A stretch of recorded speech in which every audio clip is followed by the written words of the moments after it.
Hello friends, నేను రాజీవ్ గారు. తెలంగాణ రాజకీయ పార్టీలు పవన్ కళ్యాణ్ విషయంలో యూటర్న్ తీసుకున్నాయి. పవన్ కళ్యాణ్ విషయంలో తొందరపడ్డామా అనే ఆలోచనకు వచ్చాయి.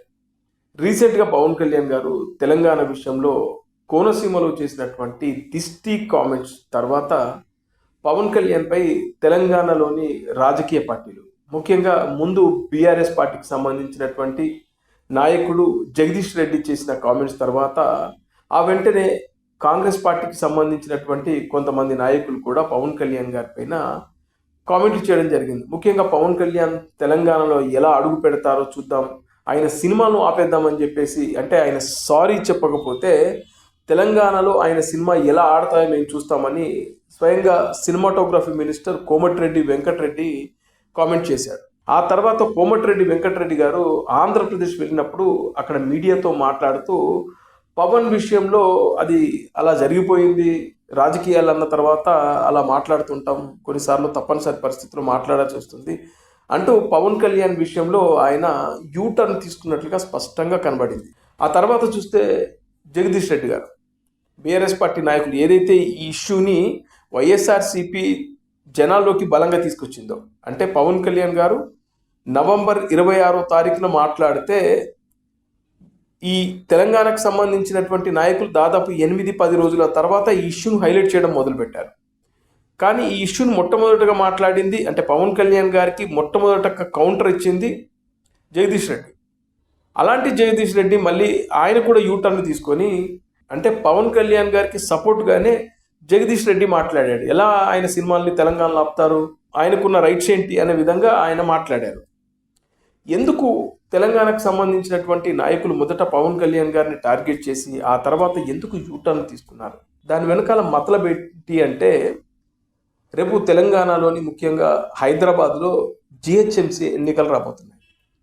ఈ జిహెచ్ఎంసీ ఎన్నికల వేళ అనవసరంగా పవన్ కళ్యాణ్ గారిని మనం టార్గెట్ చేసి తప్పు చేశామా అనే ఒక ఆలోచనలో తెలంగాణలోని బీఆర్ఎస్ అదేవిధంగా కాంగ్రెస్ పార్టీ పడ్డాయి అనడంలో ఎలాంటి సందేహం లేదు. ఎందుకంటే గ్రేటర్ హైదరాబాద్ పరిధిలో ఆంధ్ర సెటిలర్స్ ఓట్లు 70 లక్షల పైగానే ఉన్నాయి. ఇప్పుడు వీళ్ళు పవన్ కళ్యాణ్ను కామెంట్ చేయడం వల్ల, ముఖ్యంగా పవన్ కళ్యాణ్ గారి పైన టార్గెట్ చేయడం వల్ల ఆంధ్ర సెటిలర్స్ పైన ఖచ్చితంగా ఆ ప్రభావం చూపిస్తుంది. ఇప్పటికే వాళ్ళు మాట్లాడిన మాటలను బట్టి చూస్తే చాలామంది ఆంధ్ర ప్రాంతానికి సంబంధించి హైదరాబాద్లో సెటిల్ అయిన వాళ్ళు కామెంట్లు చేయడం చూసాము. అదేవిధంగా వాళ్ళు సోషల్ మీడియాలో రియాక్ట్ అవ్వడం చూసాము. పవన్ కళ్యాణ్ గారు ఎక్కడ కూడా తెలంగాణ ప్రాంత ప్రజలు కానీ అదేవిధంగా తెలంగాణను కానీ ఆయన ఏదో కావాలని దూషించినట్లుగా ఎక్కడ మాట్లాడలేదు. దిష్టి తగిలిందేమో, అది కాకుండా ముఖ్యంగా తెలంగాణకు సంబంధించినటువంటి కొంతమంది నాయకులు మీ ఆంధ్ర ముఖ్యంగా కోనసీమ బాగుంటుంది అని అంటుంటారు, బహుశా 2 రాష్ట్రాలు విడిపోవడానికి అది కూడా ఒక కారణమేమో అని ఆయన మాట్లాడారు. అంటే గతంలో తెలంగాణకు సంబంధించినటువంటి ప్రముఖ నాయకులు ఈ కామెంట్ చేయడంతోనే పవన్ కళ్యాణ్ గారు ఆ టాపిక్ని తీసుకొచ్చారు. కానీ ఎక్కడ తెలంగాణ ప్రాంత ప్రజలను ఆయన ఇబ్బంది పెట్టినట్లుగా ఎక్కడ కూడా మాట్లాడలేదు. ఇలాంటి సమయంలో అనవసరంగా పవన్ కళ్యాణ్ గారిని టార్గెట్ చేస్తున్నారు. ముఖ్యంగా పదే పదే తెలంగాణ ఆంధ్ర అని మళ్ళీ, ఎందుకంటే ఒక విభేదాన్ని క్రియేట్ చేసే ప్రయత్నం జరుగుతున్నాయి అనేది ఆంధ్ర సెటిలర్స్లో ఈ భావం స్పష్టంగా కనబడుతుంది. ఇలాంటి సమయంలో రేపు జిహెచ్ఎంసీ ఎన్నికల్లో ఆంధ్ర సెటిలర్స్ ఓట్లు అనేది చాలా చాలా కీలకం. మరి వాళ్ళ ఓట్లను ఏ రాజకీయ పార్టీ అయినా దూరం చేసుకోవాలని కోరుకోరు.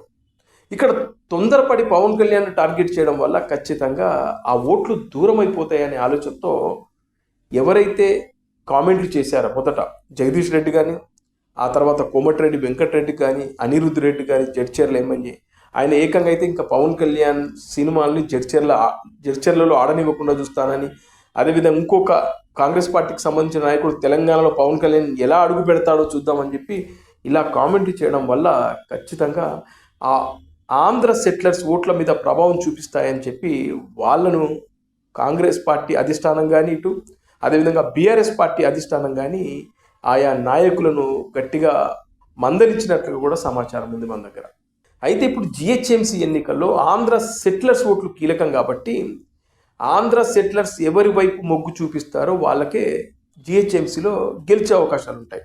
మీరు గమనిస్తే ఉమ్మడి ఆంధ్రప్రదేశ్ నుంచి తెలంగాణ విడిపోయిన తర్వాత 2014 ఎన్నికల్లో టీఆర్ఎస్ పార్టీకి హైదరాబాద్ పరిధిలో ఎక్కువగా సీట్లు రాలే.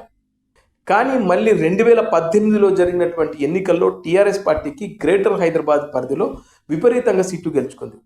మొన్న చూసిన 2023 ఎన్నికల్లో చూసినా కూడా బీఆర్ఎస్ పార్టీకి గ్రేటర్ హైదరాబాద్లో మొత్తం గెలుచుకుంది. ఆల్మోస్ట్ కాంగ్రెస్ పార్టీకి ఒక్క సీటు కూడా రాలేదు. అంటే దీన్ని బట్టి అర్థం చేసుకోండి, అప్పుడు విడిపోయిన తర్వాత భయపడ్డారు. అంటే 2014 ఎన్నికల్లో భయపడ్డారు, మనల్ని ఇక్కడ ఇబ్బందులకు గురి చేస్తారో అని చెప్పి భయపడి వాళ్ళు అప్పుడు 2014లో టీడీపీ బీజేపీ కూటమికి గ్రేటర్ హైదరాబాద్లో ఓట్లేయడం జరిగింది. అందుకే సీట్లు ఎక్కువగా గెలుచుకున్నారు. అదేవిధంగా 2018, 2023కి వచ్చేసరికి బీఆర్ఎస్ పార్టీ పైన నమ్మకం కుదిరింది. ఎందుకు అంటే బీఆర్ఎస్ పార్టీకి సంబంధించినటువంటి అధిష్టానం కానీ ముఖ్యంగా నాయకులు కానీ ఎక్కడ కూడా ఆంధ్ర సెటిలర్స్ విషయంలో వాళ్ళు ఎలాంటి తప్పుడు కామెంట్లు చేయకుండా ఇక్కడ సెటిలర్స్ని జాగ్రత్తగా చూసుకుంటామనే ఒక భావన కల్పించారు. కాబట్టి 2018లో అదేవిధంగా 2023లో గ్రేటర్ హైదరాబాద్ పరిధిలో టీఆర్ఎస్ పార్టీకి ఎక్కువ సీట్లు వచ్చాయి, కాంగ్రెస్ పార్టీకి రాలేదు. అందుకే గ్రేటర్ హైదరాబాద్ ఎన్నికల్లో కూడా టీఆర్ఎస్ పార్టీ అత్యధిక సీట్లు గెలుచుకోవడానికి కారణం కూడా ఆంధ్ర సెటిలర్స్ టీఆర్ఎస్ పార్టీ వైపు మొగ్గు చూపించడమే. ఇలాంటి సిచ్యువేషన్లో ఇప్పుడు మళ్ళీ ఎన్నికలు వస్తున్నాయి. ఈ టైంలో కూడా మళ్ళీ ఆంధ్ర తెలంగాణ అనే ఆ గ్యాప్ క్రియేట్ చేస్తే ఖచ్చితంగా ఆయా రాజకీయ పార్టీలకు ఆంధ్ర సెటిలర్స్ ద్వారా ముప్పు కలిగే అవకాశం ఉంది. వాళ్ళు ఏ పార్టీ వైపు మొగ్గు చూపిస్తారో ఆ పార్టీ అవలీలగా గ్రేటర్ హైదరాబాద్లో సీట్లు గెలుచుకునే అవకాశం ఉంది.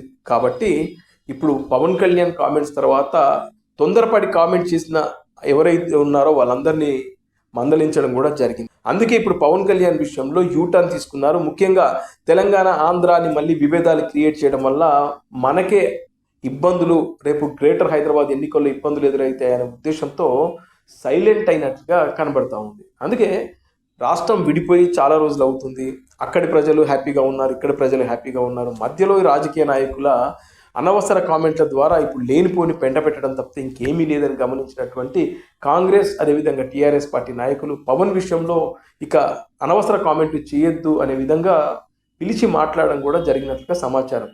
ఇక తెలంగాణ ముఖ్యమంత్రి రేవంత్ రెడ్డి గారు అయితే ఈ విషయంలో పవన్ కళ్యాణ్ పై చేసినటువంటి కామెంట్స్ విషయంలో మరీ సీరియస్ అయినట్లుగా కూడా తెలుస్తూ ఉంది. ఎందుకంటే మొన్న జరిగినటువంటి జూబ్లీ హిల్స్ బైపోల్లో కూడా ఆ జూబ్లీ హిల్స్ నియోజకవర్గ పరిధిలో ఆల్మోస్ట్ సెటిలర్సే ఉంటారు. వీళ్ళందరి ఓట్లు కాంగ్రెస్ పార్టీకి పడ్డాయి. అందుకే ఈ సెటిలర్స్ విషయంలో ముఖ్యంగా తెలంగాణ సెంటిమెంట్ విషయంలో మళ్ళీ అనవసరమైన కామెంట్లు చేయకండి అని చెప్పినట్లుగా కూడా మన దగ్గర సమాచారం ఉంది. ఇది సంగతి.